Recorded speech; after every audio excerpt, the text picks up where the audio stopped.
Nous sommes à la croisée des chemins.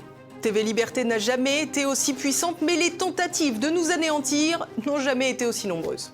Alors que nous allons bientôt atteindre le million d'abonnés sur notre chaîne YouTube principale, nos contenus sont invisibilisés, cachés, étouffés pour minimiser notre force de frappe. Les ordres du pouvoir politico-financier pour nous priver de comptes bancaires ont dévoilé leur volonté de nous abattre. Le coup était dur, coûteux. Et il est temps de montrer à présent au système et ses sbires que nous frapper, nous faire disparaître n'est plus une option parce que nous sommes trop nombreux, parce que nous sommes trop déterminés et qu'ensemble nous sommes plus forts. Ces attaques, aussi virulentes et basses soient-elles, trahissent en réalité leur peur. Emmanuel Macron consacre à présent des conférences entières à plaider pour un encadrement, une censure donc, des médias alternatifs. Ils ont peur que nous montrions le réel qui démonte leur narratif. Un exemple parmi d'autres, TVL n'a eu de cesse de dénoncer la corruption qui gangrène l'Ukraine et aspire l'argent des Français bien loin des fables humanitaires. Ces derniers jours, un nouveau scandale de détournement de fonds de plusieurs centaines de millions d'euros a été révélé. Au cœur de l'affaire, des proches de Zelensky. Certains ont même déjà fui le pays. Le monde imaginaire vendu par les médias est en train de s'effondrer. L'information libre portée par TV Liberté déferle sur leurs mensonges. La vague les submerge. C'est l'instant de vérité. Le système tombe et il faut encore le pousser. Mais malgré notre détermination, notre dévouement intact, les coups que l'oligarchie nous a portés ont eu des conséquences lourdes. La fermeture de nos comptes, la précarité bancaire et les obstacles administratifs auxquels nous sommes confrontés ont grévé nos budgets. Pour aborder 2026, non pas avec sérénité, mais avec assurance, vous devez vous tenir à nos côtés et nous soutenir. Nous sommes en première ligne pour vous, alors assurez nos arrières, faites un don à TVL pour que vive l'information libre. Et n'oubliez pas que vous pouvez défiscaliser 66% de votre don de vos impôts. C'est le moyen le plus simple et le plus juste d'arrêter de financer ceux qui détruisent notre pays. Alors je compte sur vous.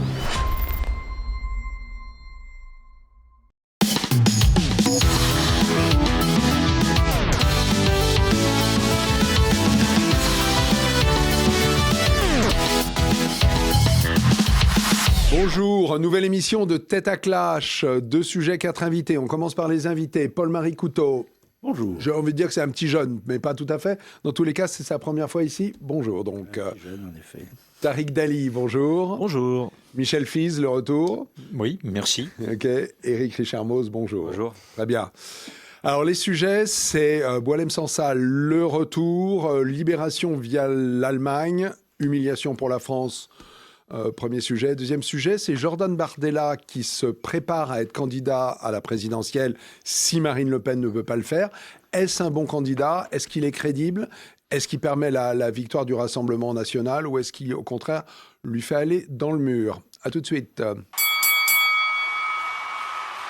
Alors, Boualem Sansal libre, mais pas grâce à la France. C'est l'Allemagne qui a obtenu sa grâce, révélant ce qu'on peut qualifier comme un effondrement de la diplomatie française vis-à-vis de l'Algérie.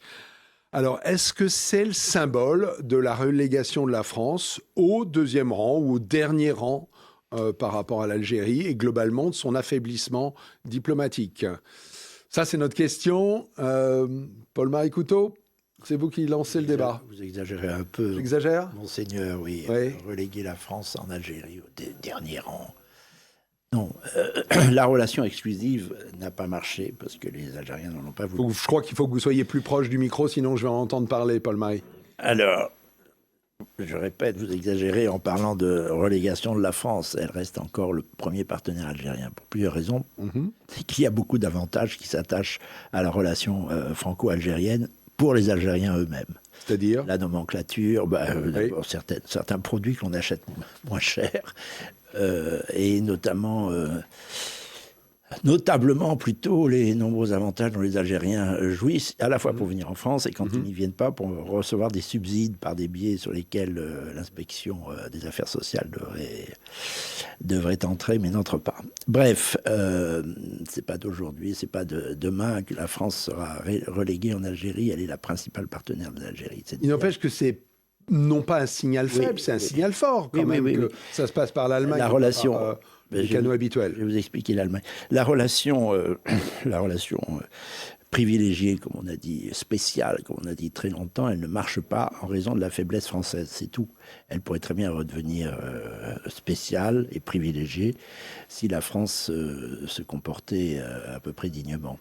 Ça reviendra d'ailleurs, je pense. Qu'est-ce qui a foiré, j'emploie le mot, entre la relation entre la France et l'Allemagne? C'est la faiblesse de la France. La France et l'Algérie. C'est la faiblesse de la France. Oui. Plus l'Algérie se revanche, plus la France recule, et plus l'Algérie insiste et gagne des parts de marché. Je signale d'ailleurs que j'ai fait un entretien avec l'ambassadeur Driancourt au mois de septembre dernier, qui fut ambassadeur à 2 reprises. D'ailleurs, c'est assez rare dans la diplomatie française. C'est vrai. Et qui dit des choses très, très précises sur le sujet. C'est une de mes conversations sur TVL. Très intéressante. On retrouvera facilement. Très intéressante. L'ambassadeur Driancourt a beaucoup de choses à dire. D'ailleurs, il va revenir parce que ce n'est pas fini. Et notamment à propos de l'affaire Sansal. Je ne veux pas monopoliser la parole, dire simplement que j'ai rencontré Sansal à plusieurs reprises. Vous avez fait 2 émissions de mémoire. Et j'ai aussi fait 2 émissions que l'on a mises en ligne en septembre de l'année dernière, quelques semaines avant que les autorités algériennes ne l'arrêtent. Mais pour commencer sur Sansal, il faut dire que le personnage est absolument exceptionnel. Je ris parce que il est, quoi qu'il arrive, il est enjoué. Et Kamel Daoud, qui l'a eu au téléphone, a dit il est resté enjoué pendant toute l'année de son emprisonnement. Ouais.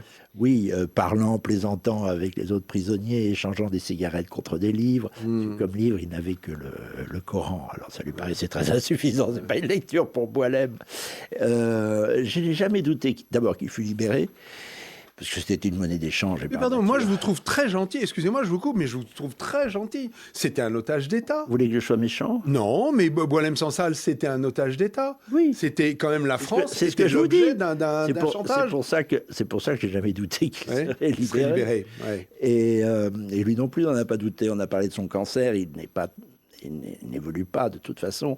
Et son alacrité, sa joie de vivre, son espèce d'indifférence aux misères. Il y a des aides d'exception. C'est une grâce. Oui, c'est une grâce. Vous savez, quoi qu'il vous arrive, tout est bien, quoi. Ouais. Et je pense que, je ne sais pas si je peux parler à sa place, j'attends de le revoir, mais je pense que cette année, d'une certaine façon, bon, l'a fait souffrir, il a fait souffrir ses amis, mais d'une autre façon, lui a fait du bien. D'accord. Richard, vous êtes sur la position de Paul-Marie Coutot, qui est finalement très aimable. Hein. C'est sa manière de gentleman, peut-être, mais... Emmanuel Macron, en tout cas, vis-à-vis de l'Algérie, a été très, très illisible depuis sa campagne présidentielle. Au départ, quand il était en campagne, on s'en souvient, au moment où il disait qu'il n'y avait pas de culture française, il parlait aussi de crimes contre l'humanité, il était dans la repentance totale. Donc on a cru qu'il allait aller dans une stratégie algérienne. Ensuite, finalement, il a fait un revirement en allant plus avec les Marocains sur la reconnaissance du Sahara occidental. Il a laissé la diplomatie de notre ancien ministre de l'Intérieur, Retailleau, pour envenimer la situation avec l'Algérie pour que lui prépare sa présidentielle personnelle. C'est assez bordélique, c'est assez illisible et ça fait en sorte que la France... La présidentielle de Retailleau. De la présidentielle de Retailleau, oui. Hein, c'est sa position extrême, qui d'ailleurs a échoué, non? Oui, ou pas. On n'a pas essayé. En tout cas, très largement, ça abaisse la fonction présidentielle, puisque, a fortiori, quand il n'a pas la majorité absolue, il est censé garder la main sur l'international. Il n'a pas eu cette autorité-là dans son propre pays. Du coup, il est illisible, il est faible et il ne se fait pas respecter. Mais l'autre question que je me pose, c'est on est humilié par rapport aux Allemands, mais qu'est-ce que Macron a promis aux Allemands en échange de ça? Comment ça s'est passé? Macron, on le sait, a tout fait pour brader la France, notre souveraineté économique, notre souveraineté en termes d'industrie d'armement, a signé le traité d'Aix-la-Chapelle. Aujourd'hui, il est toujours à l'arrière des Allemands. Qu'est-ce qu'il a fait en échange de ça? Éric, vous avez une hypothèse sur le fait qu'il y aurait eu un deal entre l'Allemagne et la France pour que l'Allemagne soit un tiers de confiance? C'est comme ça qu'on appelle ça. Hein. Un élément de plus, je pense qu'Emmanuel Macron, après sa présidentielle, veut peut-être derrière devenir président de la Commission européenne, nouveau pater européen ou que sais-je. Et il ne peut pas passer 6 mois sans parler de donner la bombe atomique à notre arme nucléaire aux Allemands ou de donner notre place au Conseil de sécurité de l'ONU aux Allemands. Il ne peut pas passer 6 mois sans vouloir brader les bijoux de la couronne. C'est un soupçon. Ouais. Michel Fize? Alors d'abord, je pense qu'il faut quand même rappeler peut-être l'essentiel, c'est que Boualem Sansal est rentré à Paris hier. C'est vrai. Il a été reçu. Il est allé en Allemagne où il a été soigné, ou en tout cas il y a eu un bilan de santé. Oui. Et puis maintenant, il est revenu en France. D'accord. Voilà, il est rentré discrètement, ce qui probablement a dû mettre Emmanuel Macron dans un état épouvantable, hein, puisque, comme vous le savez, je parle de président anormal, donc évidemment, il est Ça, c'est le probable titre d'un de vos livres. Hein. Oui, il aurait probablement préféré voir une grande parade sur les Champs-Élysées, où il aurait été la figure centrale à côté de l'écrivain. Bon. Pas de chance, c'est raté. Alors, je crois que dans cette affaire, et j'ai écouté également Xavier Driancourt, il a parlé une expression qui me paraît tout à fait intéressante, de fermeté subtile de l'Allemagne. Voilà. Parce que c'est une victoire de la diplomatie allemande. Alors, pour des raisons qui sont multiples. D'abord, d'excellentes relations économiques entre les deux pays. Oui, parce que l'Allemagne commence à avoir des relations privilégiées économiques avec des approvisionnements en matières premières. C'est même plus précis encore. Hein, on peut être plus précis, parce qu'il y a un deal en préparation. En janvier prochain, l'Allemagne, qui cherche partout du gaz pour remplacer le gaz russe, il fallait s'y attendre d'ailleurs. Le gaz russe et le gaz américain. Hein, oui, le gaz américain ayant pris la place du gaz russe. Oui, Voilà, elle voudrait diversifier ses approvisionnements stratégiques. Ce qui est de bonne politique. Hein. Ce qui est de bonne politique. Et l'Allemagne va signer début janvier un énorme contrat de livraison de gaz. Et vous savez, quand un fournisseur a un gros client, en général, lui fait un cadeau.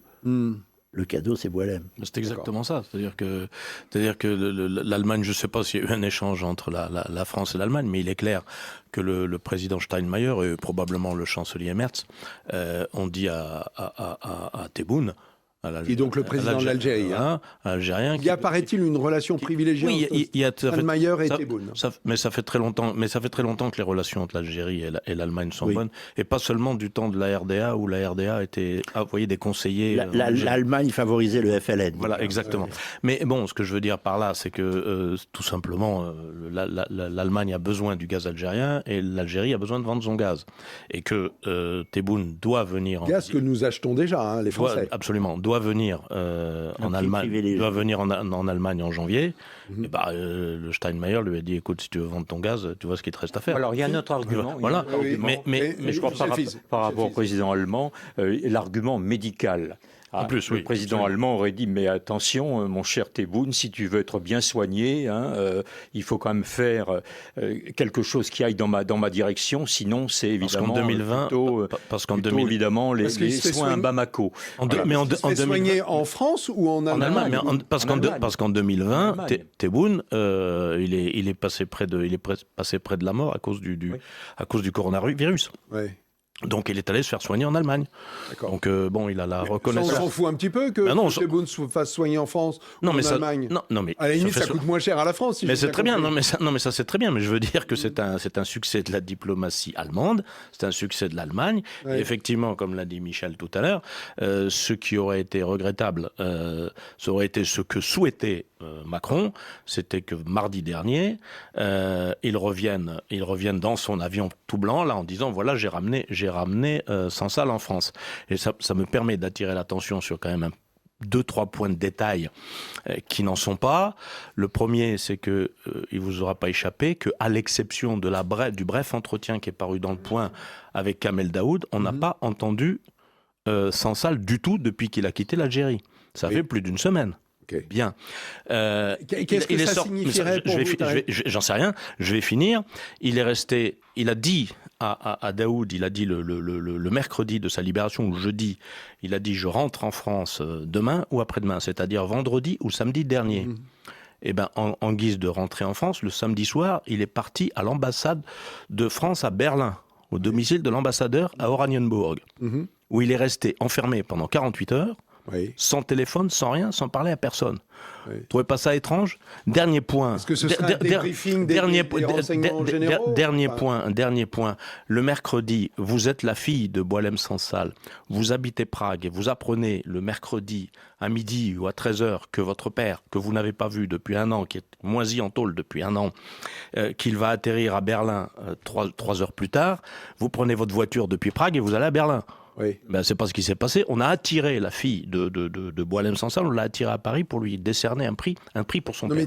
Qu'est-ce qui se passe? Ce que je veux dire par là, c'est que vous l'avez dit. Vous en dites trop ou pas assez? Mais j'en sais rien. Je pense qu'il y a une reprise en main des services français pour l'empêcher de parler, pour l'empêcher de dire ce qu'il a à dire, pour des raisons diverses, et surtout parce que je pense que la diplomatie française est terrorisée à l'idée de ce qui va se passer le 3 décembre prochain, jour du procès en appel de l'autre otage français à Alger, Christophe Glaise. C'est ça. Voilà exactement où nous en sommes. Donc Alors, voilà. Vous ne trouvez pas étonnant que Boualem Sansal n'ait strictement rien dit depuis 8 jours? Attendons qu'il s'exprime, non? Tariq, ça ne change rien. Pardon, excusez-moi, ça ne change rien qu'il parle aujourd'hui ou la semaine prochaine ou dans un mois. Voilà. Il faut tenir compte. Il parlera de toute façon. On connaît assez pour savoir que n'importe quel artifice, rester à l'ambassade, etc. D'accord. Voilà. Donc de toute façon, Il est normal. son aura. Tariq, il ait été débriefé par les espions français Oui, pour c'est savoir. normal. Vous trouvez normal qu'il soit resté enfermé pendant 48 heures dans l'ambassade de France? C'est pas absurde. Il y a aussi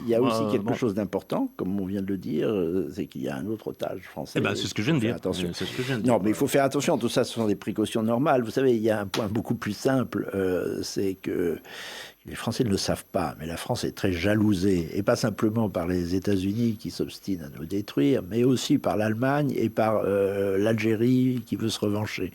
Que l'Allemagne et l'Algérie s'allient pour jouer un mauvais coup à la France, j'allais dire, c'est la vie des bêtes, c'est le jeu, oui. C'est le jeu. Voilà. Michel Fize. Il n'y a rien d'autre. Il y a encore deux arguments, alors pas les plus déterminants dans cette affaire, mais bon, il faut quand même rappeler que l'Allemagne n'a pas de passé colonial, et en tout cas pas évidemment... En tout cas, pas en Algérie. Voilà, parce que... pas en Algérie. Oui. Et puis la deuxième chose, c'est que l'Allemagne n'a pas pris position sur l'affaire du Sahara, comme les autres. J'ai envie de dire qu'ils sont tous penchés pour le Maroc, naturellement. Bon, là, il y a eu une neutralité de l'Allemagne. Alors, moi, je pense que ce qu'il faut dire aussi, par rapport à la France, et à côté de tout ce qui a été dit, c'est que c'est quand même une sacrée victoire de la non-diplomatie d'Emmanuel Macron. Et je dis bien non-diplomatie parce que je ne mets pas les diplomates en question. Bon, là, on a tout à fait l'exemple d'errement effectivement décisionnel. C'est ce que disait Richard Mauss en disant que ça, on dit noir, et parce qu'aussi, on est dans un contexte d'éclatement de la décision politique. Voilà. Or, il est absolument certain, on ne l'a pas dit, parce que finalement, ça n'a aucun intérêt, sauf du point de vue psychologique, mais Emmanuel Macron est fermement convaincu que cette réussite est la sienne. Et que quelque part, évidemment... La réussite de la libération de Sansal ? Bien sûr. Mais est-ce qu'on ne peut pas considérer que finalement c'est assez bien joué, même si c'est un coup de billard à travers l'Allemagne, finalement, pour obtenir ce qu'on voulait, non ? On passe pour des idiots devant tout le monde. Non, On a oui. le droit d'y On croire. passe pour des idiots ? Oui, c'est une gifle pour Emmanuel Macron, ça, Oui. je ne le défendrai pas.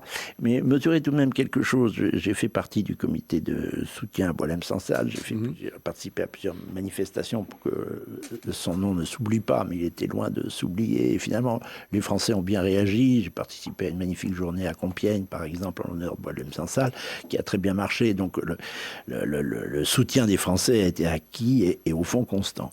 Mais des diplomates, d'ailleurs importants, y compris un ancien ambassadeur en Algérie, qu'il a bien connu, qui n'était pas Driancourt, m'a dit il faut que nous fassions attention parce que ce sont de telles têtes de mule, les Algériens, les généraux algériens, Tebboune et son entourage, que plus la France insiste, plus elle fait de démarches, plus elle retarde la libération de Boualem. Donc, moi j'ai tout à fait compris, sans accabler Macron, et sans le défendre, qu'il lève le pied et qu'il laisse les choses se faire. Parce pour être efficace, en fait, c'est ça ? Pour laisser les choses se faire, oui. Et c'était pas mal joué, au fond. Reste un sujet, quand même, qu'on en a un peu mis sur le tapis, c'est qu'il y a un conflit avec l'Algérie, entre autres au sujet des OQTF.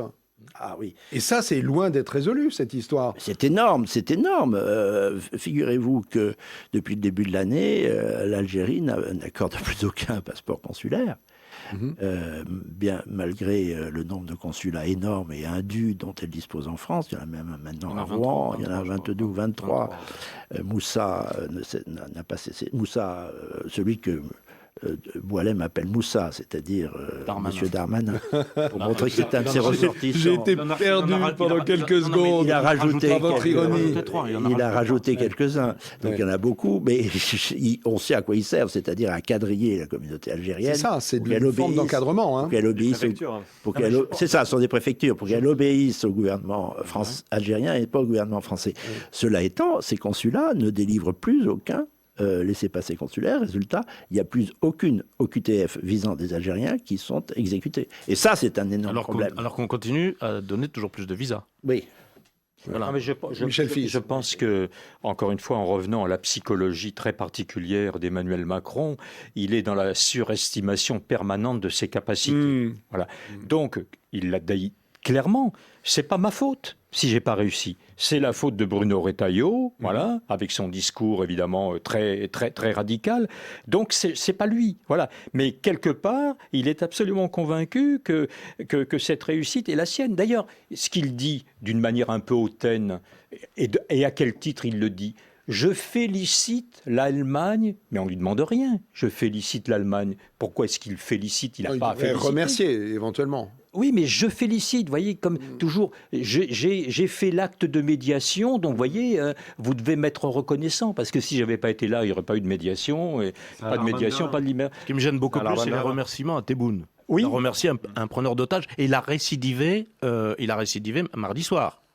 Parce que quand il est arrivé à Paris, il s'est encore fendu d'un tweet en disant « Je remercie Tebboune ». Enfin, voilà. La prochaine étape, c'est la libération de l'autre otage. De Christophe Glaise. Je rappelle d'ailleurs pour... Quelle est la bonne méthode maintenant? Non mais attendez, je reviens quand même à ce que je disais tout à l'heure, l'histoire des services secrets et tout. C'est qu'il faut remercier aussi le comité de soutien à Boualem Sansal. Oui. Parce que sans lui... Nous, et Benedetti, Noël Lenoir, etc. Sans lui, nous n'aurions jamais su que Glaise moisissait en Algérie depuis non pas 1 an, mais 18 mois. Parce qu'il a été arrêté en mai 2024, 6 mois avant Sansal. Ça a mis en lumière, mais tout le monde savait que ce journaliste était arrêté. Personne ne le savait. Moi, j'en avais entendu parler, puisque c'est un journaliste qui reporte pour un football, oui, c'est ça. Mais on l'a su, ça a été rendu public il y a très peu de temps, il y a 3 mois, je sais rien, durant l'été, même après la fin de l'été. Pourquoi? Parce qu'on s'est excité, on s'est rendu compte qu'il y avait ce bonhomme. Et pourquoi on ne le savait pas? Parce que les services français ont passé leur temps à dire à la famille, surtout n'en parlez pas, on va le libérer, etc. Voilà la politique de Macron, qui s'en prend à Retailleau. Alors, cela dit, Retailleau... est-ce que la politique de Retailleau était la bonne?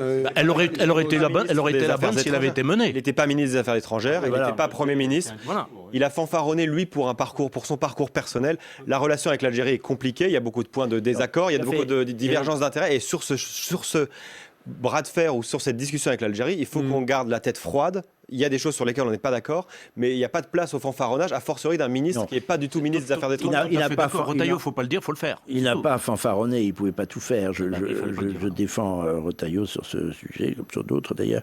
D'une part, il était inadmissible qu'un ministre de l'Intérieur voit que les exécutions de QTF étaient impossibles et ne s'en alarme pas. Et d'autre part, il n'était pas absurde qu'il revienne, comme Driancourt le lui avait suggéré après une longue conversation d'ailleurs, sur la fameuse circulaire de décembre 68 qui donne tant de facilité d'entrée aux Algériens. Donc ce qu'a fait Retailleau n'est pas absurde non plus. Éric a raison, il n'est pas ministre des Affaires étrangères. Il aurait certes dû claquer la porte, mais pendant le temps où il a été ministre de l'Intérieur, pour le meilleur et pour le pire, oui, c'est ça. Il a été de septembre à octobre, un peu plus d'une année. Il a fait ce qu'un ministre de l'Intérieur devait faire. Certes, mais je crois qu'une diplomatie à plusieurs voies, ça ne peut pas fonctionner.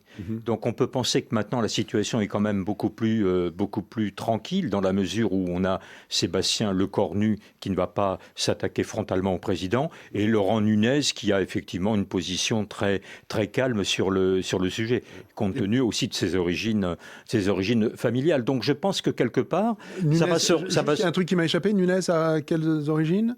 Des origines... En tant que pied noir, c'est ça? Oui, d'accord. En tant que pied noir, oui. Voilà, donc, et puis il a effectivement un discours qui n'est pas le discours Retailleau, ça c'est bien évident. Et plus un discours à l'ancienne. Quelque part, paradoxalement, cette histoire risque encore de profiter... Il y a des enfants de pied noir qui sont très bien. C'est plutôt un pied rouge qu'un pied noir, celui-là, parce que, excusez-moi, mais enfin... Comme des tariques, c'est pas la même chose.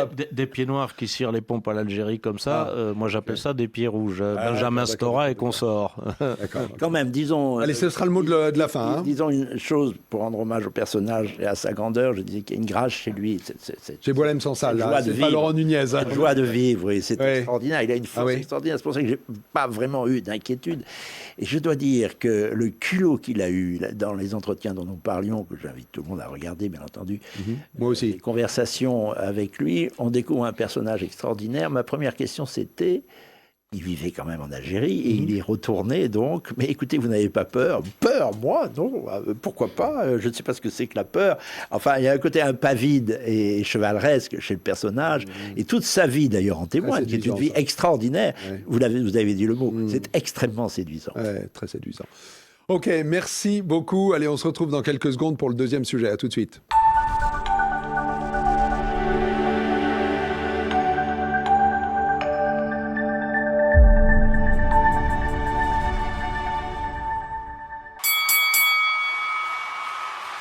Allez, rebonjour. On parle maintenant de Jordan Bardella, favori des sondages pour 2027. On va rentrer dans ces détails. Est-ce qu'en fait, Jordan Bardella incarne le renouveau du RN ou est-ce que c'est des habits nouveaux pour un parti qui se heurte à un plafond de verre? On va voir si sa jeunesse est un atout ou si c'est son inexpérience qui va le plomber. Bref, est-ce qu'il a vraiment les outils pour remplacer Marine Le Pen ou pas? Et celui qui en parle en premier, c'est Éric Richard-Mauze. Éric, c'est votre génération, hein, Bardella, exactement. Hein. Y a plusieurs choses, mais déjà, est-ce qu'il peut remplacer Marine Le Pen? Bon, on connaît les déboires de Marine Le Pen avec la justice en ce moment. Ça va être rejugé, mais on sait que ça va être compliqué de son point de vue. Mais il y a également le parti qui a complètement filé entre les doigts de Marine Le Pen depuis longtemps déjà. On a des signaux faibles qui sont de plus en plus des signaux extrêmement visibles sur le fait que elle a complètement perdu Elle tient plus le RN. Elle tient plus du tout le RN. Et qui a pris sa place? Jordan Bardella et c'est... Vraiment? Oui, mais de toute manière... une nouvelle génération, hein, c'est ça que vous êtes en train de dire? Pas forcément une nouvelle génération, il y a des gens qui ont des âges différents. Okay. Mais de toute Attention à ce que vous dites sur l'âge des gens. Mais de toute manière, il y a une chose qui est commune, que ce soit ce qu'on appelle la ligne Marine Le Pen qui serait plus sociale et la ligne Jordan Bardella qui serait plus pro-CAC 40, etc. Dans tous les cas, le parti avec Marine Le Pen ou avec Jordan Bardella a énormément changé. Il est pour rester dans l'Union européenne, il est pour rester dans la CEDH, il est pour rester dans l'OTAN, il est pour rester dans Schengen. Donc de toute façon... Et l'Ukraine. Il est pour faire la guerre, aller faire... donner un maximum d'armes pour aller faire la guerre en Ukraine, etc. Dans tous les cas... C'est recentré, c'est une manière de le dire. Hein. Extrême centré. Oui. Et donc en fait, ça ne change pas grand-chose que ce soit Marine Le Pen ou Jordan Bardella. Dans tous les cas, ils poussent dans cette direction. Il y a peut-être une différence un peu plus forte sur les questions sociales, parce qu'on a pu voir effectivement dans l'entre-deux tours des dernières législatives partielles que Jordan Bardella était plus enclin, chaque jour qui passe, à lâcher sur des mesures sociales ou des mesures de défense. Mais fondamentalement, ça ne change pas grand-chose que ce soit Marine Le Pen ou Jordan Bardella. Michel Fize, c'est un atout, la jeunesse, ou c'est un désavantage à cause de l'inexpérience, puisqu'on reproche à Jordan Bardella de ne pas avoir d'expérience ni ministérielle, ni même d'élu local. Hein. Une petite expérience, je crois, au Conseil général, mais c'est Macron en faible. avait beaucoup plus. Hein. Il avait été ministre d'État, quand même. Hein.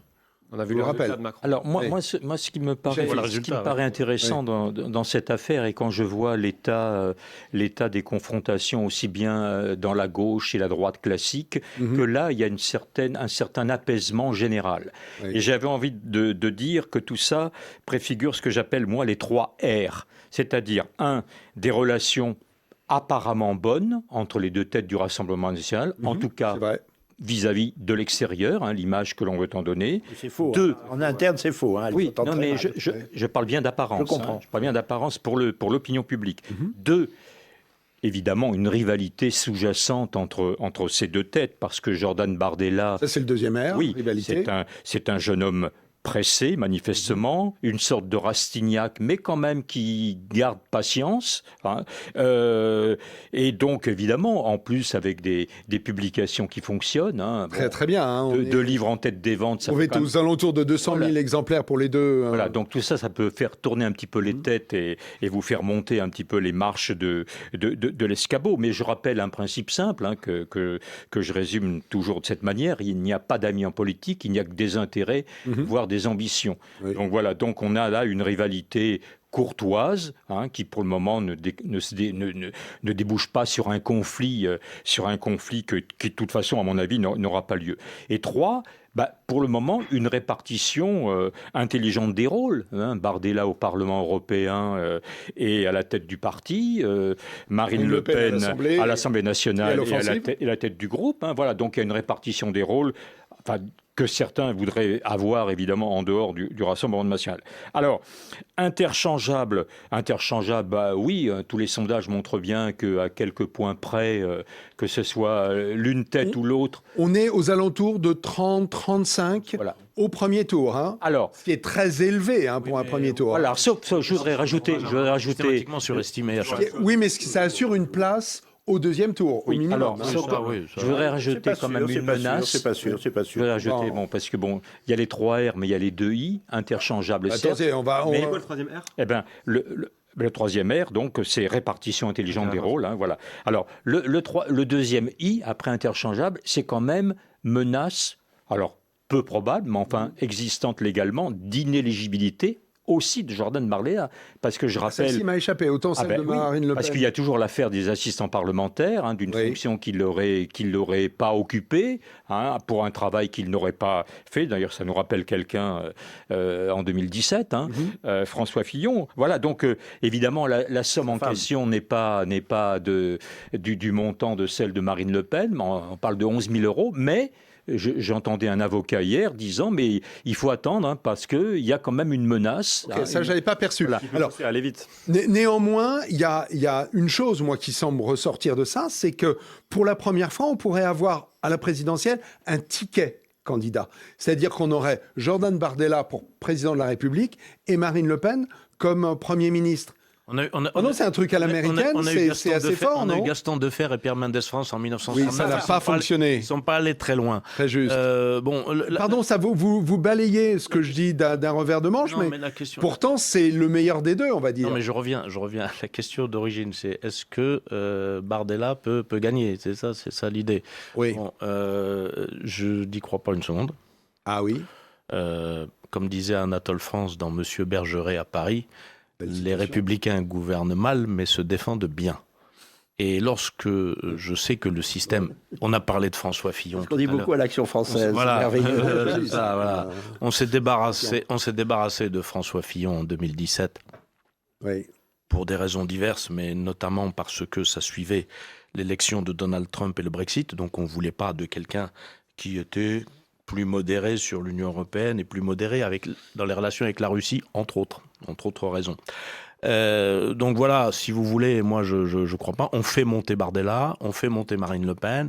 Ils ont 2 fers au feu pour qu'ils arrivent à tout prix. Il n'y a aucun parti sur cet atout-là. Pour qu'ils arrivent à tout prix au second tour. Et entre les 2 tours, on va faire en sorte qu'un clone de Macron prenne sa place. Le clone de Macron, on est en train de le chercher. Là, on est en train de nous vendre. Non mais attendez. Il y a une autre hypothèse, je suis bien d'accord. Il y a une autre hypothèse, parce que là, on raisonne en termes de présidentielle, mais il faut ne pas écarter l'idée d'une dissolution possible. Même s'il faut maintenant aller vite pour qu'elle soit encore légalement possible. Mais il y a aussi le scénario Jordan Bardella, Premier ministre, au cas où on aurait effectivement, après la dissolution... qui pourrait se présenter. Jordan Bardella, Premier ministre... Je ne crois pas à la dissolution. Attendez, est-ce que je peux dire un mot ? Oui. Allez-y. Vos 3 interventions mentionnent des éléments extérieurs, c'est-à-dire une puissance de feu médiatique qui favorise Bardella. Allons plus loin. Quelle est l'origine de cette puissance médiatique ? On le sait très bien, c'est comme pour Macron. Les ennemis de la France ont très grand intérêt à pousser Jordan Bardella. D'abord pour éliminer Marine Le Pen, qui n'est pas très sûre, ni sur la Russie, ni sur l'Europe. Elle a encore un prurite eurosceptique, pour dire les choses comme ça, Marine Le Pen. Donc c'est très dangereux. Sur la Russie, c'est pareil. On l'a fait taire sur le sujet, ou alors on la disqualifie. Faute de quoi elle serait disqualifiée une fois pour toutes. Je crois que d'ailleurs les tribunaux vont s'en charger. Je ne crois pas du tout au ticket dont vous parlez. Je crois que... Pourquoi donc ? il ne serait pas séduisant pour l'électorat, en fait, qui aurait la jeunesse de Bardella et l'expérience de Le Pen? Ce sont des vues de l'esprit, parce qu'ils n'auront même pas de majorité ensuite. Le Premier ministre ne sera pas... elle n'est pas folle, Marine Le Pen. Réfléchissez un peu, excusez-moi. Elles n'auront pas de majorité ensuite aux législatives, donc Marine Le Pen n'acceptera pas d'être Premier ministre de Bardella. D'ailleurs, cet ordre lui paraît abscon. Elle préférera faire ce qu'elle aime faire, c'est-à-dire élever des chats. Mais elle a des diplômes, après tout. Oui, absolument. Elle a dit qu'elle ne voulait pas être Premier ministre. Mais je voudrais en venir au point essentiel, parce qu'on tourne tous autour du pot, il est temps de le dire. Bardella est très poussé par les oligarchies internationales et par les États-Unis. Il est poussé comme a été poussée Madame Meloni, qui a surgi à la champignon, qui avait 1,3% des voix en Italie, Fratelli d'Italia. J'en ai connu certains députés au Parlement européen, mais c'était rien du tout. Mais tout à coup, que vous annoncez la victoire de Bardella. Attendez. Paul-Marie Couteau. Si Mélanie a gagné et qu'elle a été poussée... Attendez, laissez-moi finir, s'il vous plaît. Je voudrais aller au bout de mon idée. Oui. Bardella est poussé comme Mélanie a été poussée, d'ailleurs comme les Américains, les États-Unis, pour être plus exact, poussent des hommes politiques ou des forces politiques en Europe pour construire une opposition, une fausse opposition à leurs mains. Et le résultat sera peut-être l'élection de Bardella. Il est nul en plus, donc c'est parfait pour nos adversaires. C'est-à-dire pour les gens dont je parlais tout à l'heure qui veulent... Il est nul. Mais est-ce que... Il est incapable de diriger l'État. Oui, mais s'il est nul, est-ce que ça ne va pas se voir au débat de premier tour? Non, mais ne pensez pas simplement... Et au débat d'entre-deux tours. Ne pensez pas simplement aux élections. Il y a beaucoup plus grave, mon cher ami. C'est l'idée que... Il y a quand même que vous et moi, tout le monde vote, Paul-Marie Couteau. C'est qu'à un moment... Vous ne votez pas, vous? Non, jamais, non. Ok. Sortez d'ici si vous ne votez pas. Bon, ben je m'en vais, si vous Mais non, s'il vous plaît. J'ai pas la place. Ah non, ben voilà, restez là, vous êtes prisonnier. Mais ce que je voudrais, ou alors je m'en vais, non, je veux pas. Ce que je voudrais, c'est finir. Oui. Regardez le bilan de Meloni, qui a menti sur toute la ligne en matière d'immigration. Oui. C'est catastrophique. Florian Philippot le rappelait lors d'un des derniers, excellent d'ailleurs, Bistro Liberté. Son bilan économique n'est pas bon du tout, contrairement à ce que l'on claironne, parce qu'elle est dans le système. Elle est dans le système américain. Donc toute la presse porte Meloni au nu. Or, c'est nul pour l'Italie. C'est nul en matière de démographie. C'est nul sur toute la ligne. Et c'est bien ce qui arrangerait nos chers amis d'outre-Atlantique, c'est-à-dire une France dirigée par un nul, reconnu comme tel, que l'on manipulerait comme on le voudrait, peur, hein. Et c'est une façon pour la France de descendre, comme avec Macron, quelques marches de plus. Ouais. C'est ce qui nous menace. Ouais. Et il faut absolument que tous les patriotes disent ce que je dis et fassent en sorte que ce personnage ne soit pas porté à ce qui ne sera même plus la tête de ce qui ne sera même plus l'État. Oui, je crois que pour aggraver le raisonnement, je partage tout à fait ce qu'a dit tout à l'heure Paul-Marie sur le fait que c'est pas parce que M. Bardella serait élu qu'il y aurait une majorité RN à l'Assemblée nationale, hein, parce que localement, quand même, ça manque beaucoup de force. Donc, qu'est-ce qui se passe? Eh bien, on serait toujours dans le scénario actuel d'une crise de régime de la Ve République. Hein, et on repartirait sur je te nomme, je te dénomme, je dissous pas. Donc en clair... on sera plongé dans une crise. Oui, mais sauf si les Français décident de dire on élit un nouveau parti à travers M. Bardella, et là, on va aller jusqu'au bout de notre raisonnement et on va élire des députés. Oui. C'est la fin de la France une fois pour toutes. Non, mais ça, c'est intéressant. Moi, je ne crois pas à l'élection de Bardella, parce que Paul-Marie nous dit que ce qu'il dit est vrai, c'est-à-dire que il faut que Bardella rentre dans le système. Il est en train d'y rentrer. S'il n'y va pas, de toute façon, ça ne sera pas le candidat que ceux qui voteront pour lui croient qu'il sera. Voilà. C'est-à-dire qu'il faut qu'il entre dans le système, sinon il n'y arrivera pas. Donc admettons qu'il arrive au second tour. Je pense que l'hypothèse la plus probable, c'est qu'on fera tout pour qu'il soit battu par un autre clone de Macron. Mais bon, maintenant, les sondages ne sont pas bons s'il est opposé à Édouard Philippe. Les sondages sont bons s'il est opposé à Mélenchon. Alors Édouard Philippe, il ne peut rien sortir de bon des élections. Voilà, Édouard Philippe. Ça, c'est votre grand pessimisme. Édouard Philippe. Non, c'est au contraire. Pardon, Tariq. Non, mais Édouard Philippe. Non, mais je relève là-dessus. Je suis optimiste parce que je crois que si on reste dans le cycle des élections, la France est foutue en quelques années. Il faut justement se désintoxiquer du prurit électoraliste, prendre la France en main, redevenir français. Il y a des préalables, si vous voulez. Et c'est ainsi que la France En quoi je suis optimiste, se libérera. Il faut d'abord qu'elle sorte de sa colonisation, de sa torpeur, et que les Français redeviennent français, ce qui n'est pas le cas. Avec un peuple français tel qu'il est aujourd'hui, les élections ne peuvent conduire, comme depuis 30 ans, à de la... Il y a le raisonnement politique que l'on fait. Finalement, on s'inscrit dans le microcosme, d'une certaine manière. Oui. Et puis, il y a de l'autre côté l'opinion publique. Et quand on voit ce qui se passe jour après jour, là, en arrivant, je voyais qu'il y avait des augmentations de taxes foncières absolument faramineuses qui étaient prévues pour 2026. Moi, je pense que les Français sont dans la situation où ils sont maintenant dans la position « on en a marre ». Voilà. Donc, on votera Bardella. Oui, donc, c'est possible. vous pourrez dire... C'est pour ça que mon hypothèse, Bardella plus majorité à l'Assemblée nationale, aussi balayée soit-elle par Paul-Marie Coutot, me semble-t-il pas complètement irréaliste, la majorité, compte tenu de l'humeur des Français. Mais il fera quoi derrière? Est-ce qu'il va renverser la table? Non. Il va continuer. Voilà. Au moins, il pourrait gouverner. Mais est-ce que Mme Mélanie gouverne? Elle ne gouverne pas. Éric Richard-Mose. Il faut faire attention aux sondages, c'est toujours la même chose un an avant l'élection. Oui. Ceux qui sont pris en compte vraiment dans les sondages, c'est ceux qui sont quasiment certains ou certains d'aller voter. Ce qui fait qu'à chaque fois, l'électorat FN puis RN a une grosse partie de sa population qui est certain d'aller voter pour ce parti-là. Oui. Du coup, à chaque fois, un an avant, c'est pas du tout une nouveauté. C'était le cas en 2017 et en 2022, c'est pas du tout une nouveauté d'avoir des sondages qui mettent le RN à plus de 30% à ce moment-là. A contrario, en opposé, on a la France Insoumise qui est toujours sous-évaluée de pas mal de points, parce qu'en fait, il y a beaucoup d'électeurs France Insoumise qui se décident quasiment au dernier moment ou dans les derniers jours. Du coup, ils ne sont pas comptés dans les sondages. Oui. C'est toujours la même chose. Il n'y a pas de dynamique gigantesque. Un RN ou FN à plus de 30% un an avant, c'est très souvent le cas. Et penser que ça sera la situation de vote dans un an, c'est méconnaître l'histoire et méconnaître le fonctionnement des sondages. Il y a un député RN qui m'a dit l'autre jour... Mais vous aurez le mot de la fin, une fois de plus. N'écartez pas cette hypothèse, pardon Tariq, n'écartez pas cette hypothèse. Un député RN qui m'a dit, quoi qu'il arrive, Marine sera candidate. Il y a aussi cette hypothèse-là. Je n'exclus pas non plus l'hypothèse. Même si la justice l'empêche, mais elle ne pourra pas se présenter. On verra très bien, mais elle a très envie d'être candidate, je crois. Et ses partisans aussi. Donc, on n'a pas tout vu. Et il n'est même pas exclu que, contrairement à ce que vous avez l'air de croire, un candidat RN, tout est possible, vous savez. Oui. Soit au second tour. Dans ce cas, ça donne quelques chances à des candidats qui sont vraiment patriotes, comme Philippe de Villiers, Nicolas Dupont-Aignan, Florian Philippot ou François Asselineau. À condition qu'ils se mettent d'accord. Il y a une chance, mais je ne crois pas qu'elle soit du côté du RN.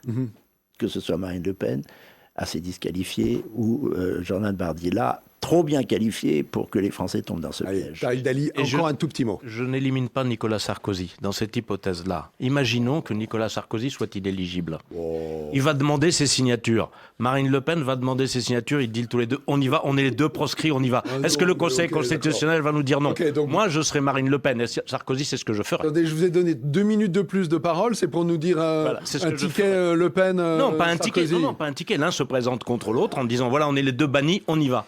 Et on se soutient l'un l'autre, et le Conseil constitutionnel va dire ce que les maires ont décidé, on va revenir dessus. Et on a envahi. Il l'a pas en 1962, il avait dit ce que le peuple a décidé, on ne peut pas aller contre. Avec des grosses cornes comme au Capitole. Non, mais attendez, là on vient de le faire la liberté. Non, avec des cannes comme les camelots du roi. Okay.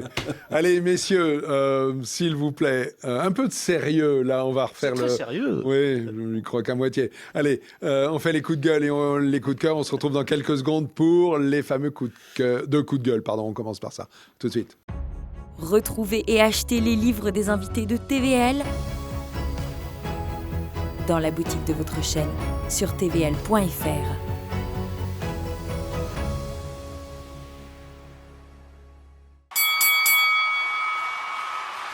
Allez, coup de gueule, messieurs. Paul-Marie Coutot, votre coup de gueule. Attention, hein, coup de gueule. Alors, je vise la CGT, ça plaira peut-être pas à tout le monde. Je trouve ça terrible. Un spectacle magnifique comme La Dame de Pierre. Qui est, c'est un coup de gueule, mais non, vous avez dit que c'était un coup... On commence par les coups de gueule. Mais attendez.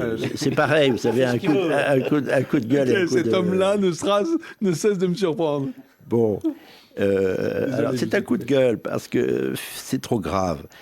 Ce spectacle, La Dame de Pierre, qui est magnifique, qui retrace l'histoire de France à travers Notre-Dame. Notre-Dame est en train de devenir le symbole de la France, et ça n'est plus la Tour Eiffel. On s'en porte pas plus mal d'ailleurs, ça dit en passant. Et qui paraît un peu trop républicaine comme symbole. Mais passons. Notre-Dame, donc, magnifiquement mise en scène par des jeunes. C'est pour ça que ça aurait pu être aussi mon coup de cœur, ces jeunes en question.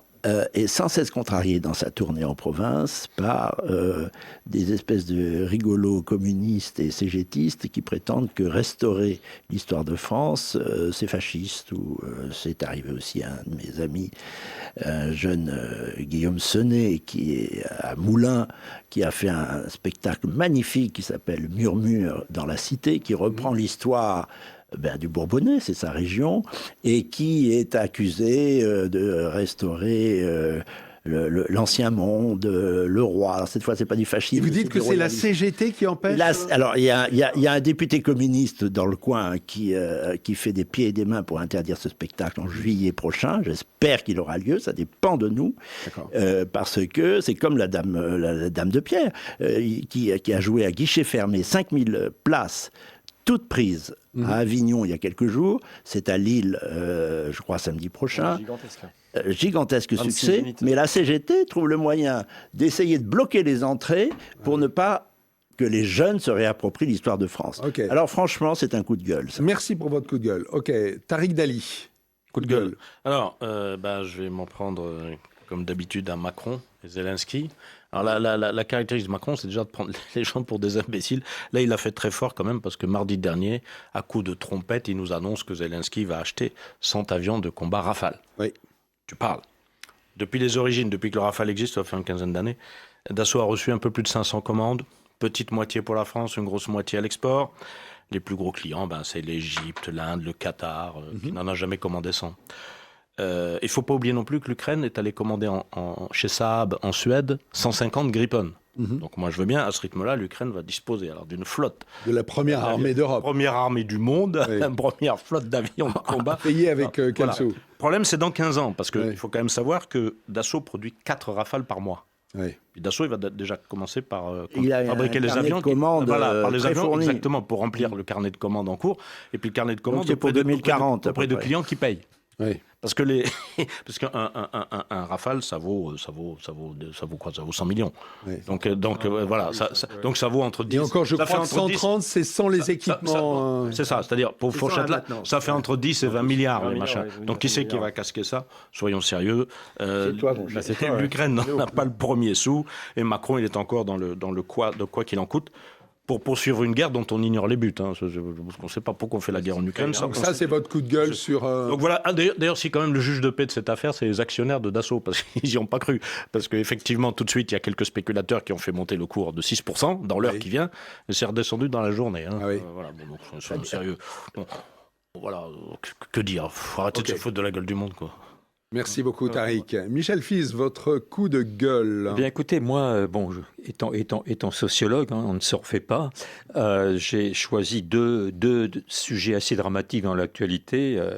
Un jeune homme de 12 ans qui s'est fait tirer dessus à Grenoble, grièvement blessé, dans le coma actuellement.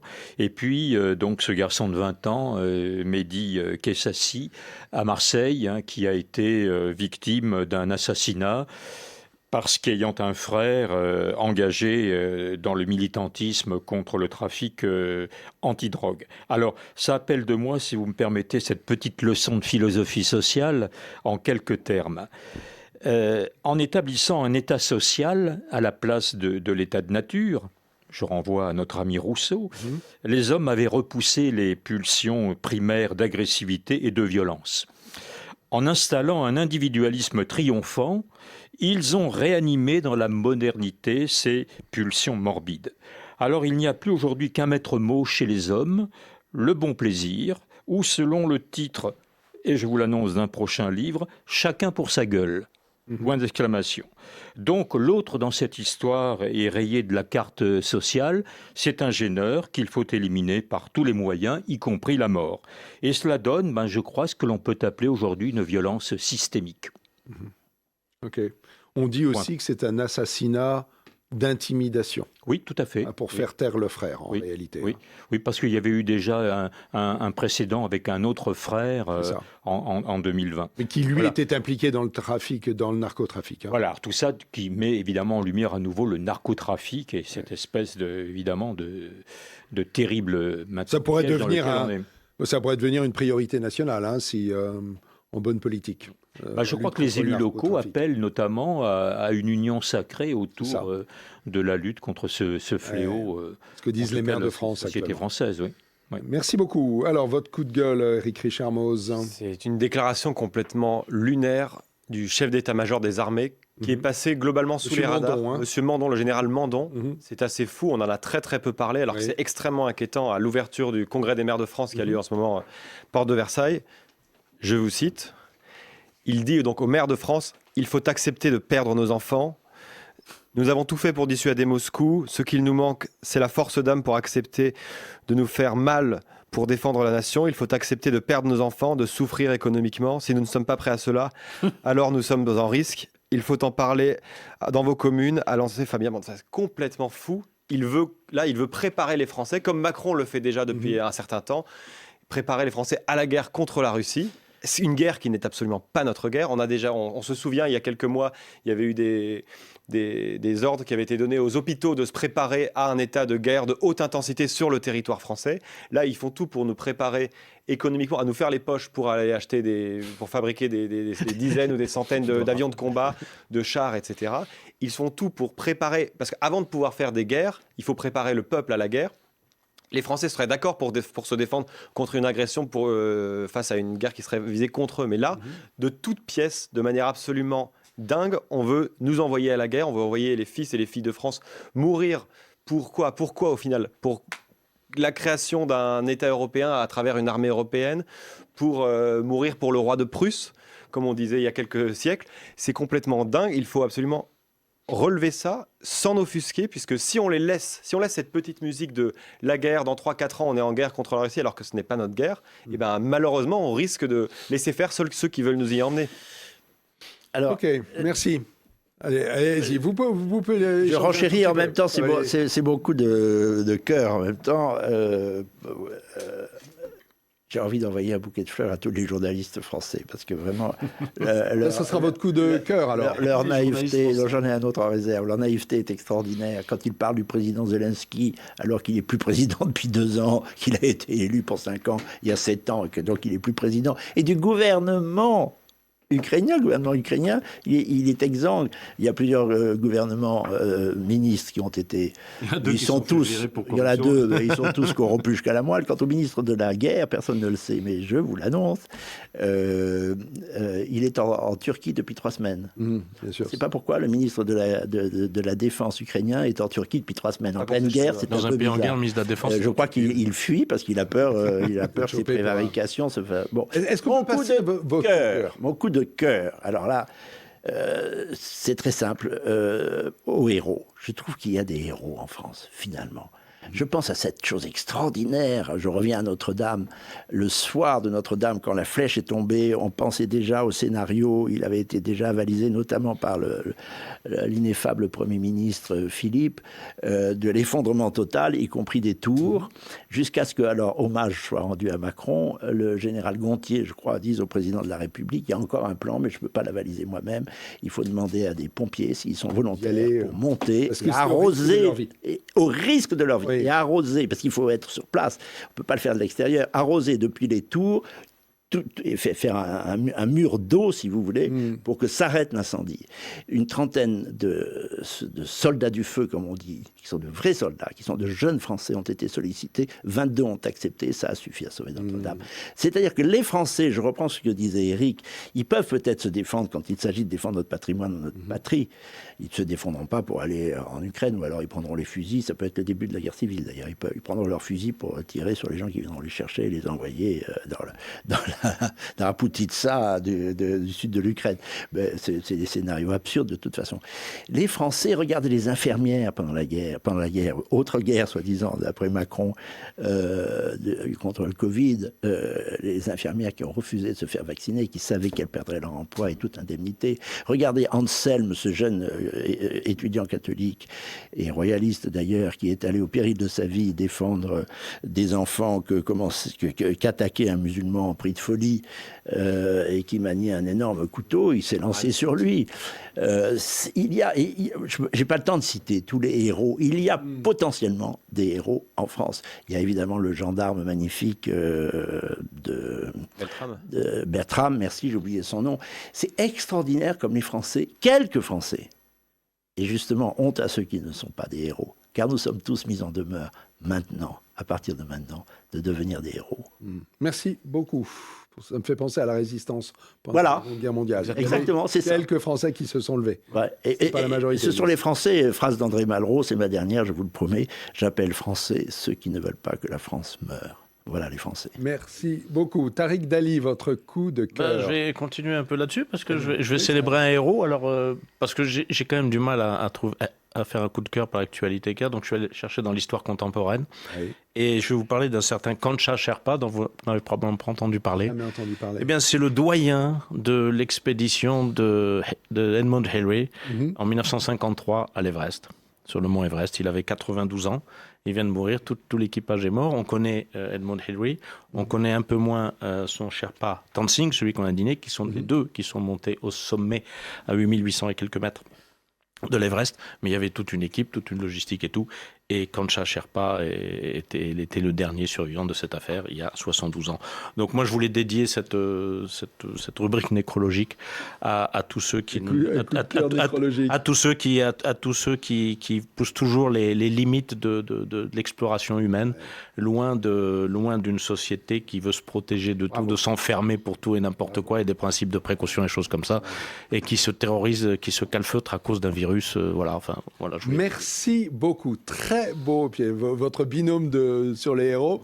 Michel Fils, Michel Fils, vous avez un héros Non, c'est un coup de cœur. Pourquoi? Alors moi, un héros, c'est un héros littéraire, si l'on peut dire. Voilà, c'est ce petit livre de Raymond Biulac, qui apparemment serait un haut fonctionnaire. Donc c'est un pseudo, hein, Raymond Biulac. Qui ne veut pas révéler son identité. Voilà, donc c'est une comédie en 3 actes, préfacée par Michel Maffezzoli. Okay. Voilà, et qui donc raconte les tribulations d'un homme politique que chacun reconnaîtra, mais que je ne nommerai pas, pour respecter la volonté. Il a un prénom qui est Manu. Hein. Alors, je vais peut-être vous citer simplement 5-6 lignes pour vous donner un peu, parce que c'est un texte incisif, drôlatique, mais qui est chargé de sens. Voilà. En fait, Manu s'était toujours vu plus grand qu'il n'était. Il se voyait absolument l'égal de son collègue yankee ou de son poteau russe. Parce qu'il était pour sa vie à lui dans la toute-puissance, il avait fini par se fourrer dans la caboche qu'il était aussi le chef d'une méga-puissance comme celle de l'oncle Sam. Voilà, c'est un peu donc la tonalité, donc ça rejoint un peu l'humour.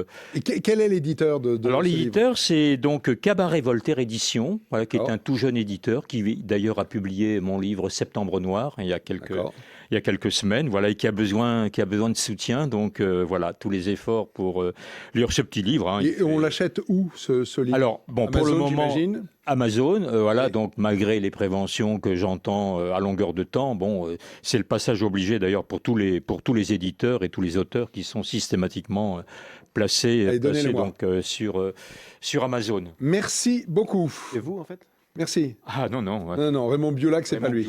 C'est un haut fonctionnaire. Je pensais que c'était un... Mais on ne saura pas. Allez, Éric Richermoz, votre coup de cœur. On a vécu cette semaine les 10 ans des attentats de Paris de 2015. Oui. On a pu voir la plupart des Français ont eu une pensée pour ce qui s'est passé. Pendant longtemps, on disait qu'on se souvenait de ce qui s'était passé lorsqu'on a appris pour les attentats du 11 septembre à New York. Là, aujourd'hui, tout le monde sait ce qu'il faisait lorsqu'il a appris pour les attentats dans cette très sinistre soirée où des Français ont été tués parce que Français. Et parmi tous les Français qui se sont recueillis, on a pu voir des images assez discrètement, assez humblement, Jean Dujardin qui allait se recueillir sur la place de la République, sans en faire des tonnes, etc. Et dans nos milieux souverainistes, on entend souvent râler contre une partie du cinéma français d'aujourd'hui, les acteurs français qui ne sont pas du tout exempts de critiques. Mais Jean Dujardin, lui, pour le coup, ne manque jamais une occasion de rendre hommage aux Français, ne manque jamais une occasion de dire qu'il aime son pays, qu'on a un pays superbe, formidable, une très belle histoire. Il s'en est pris plein la gueule lorsqu'il a fait la cérémonie d'ouverture de la Coupe du Monde de rugby il y a quelques années, et il n'a jamais baissé les yeux, et sans faire du prosélytisme politique, il a toujours été là pour défendre notre pays, pour dire qu'il l'aime et qu'il est superbe, et c'est un bel exemple. Le condamner à mort. Voilà, et ça permet de dire que finalement, pour croiser peut-être deux mots, Légion d'honneur et héros, on serait peut-être bien avisé de donner la Légion d'honneur aux véritables héros et pas à n'importe qui. Vaste sujet, la Légion d'honneur. Merci Eric. Merci beaucoup. Et comme me dit le réalisateur, il m'a dit on va se visionner les OSS 117 ce week-end. C'est en quoi il a bien raison. Et il y a d'autres très bons films. Allez, merci beaucoup. N'oubliez pas, appuyez sur le pouce si vous aimez cette émission. Ça fait bouger le référencement vers le haut. Et on lit vos commentaires. Merci de votre fidélité. À dans 15 jours. À bientôt.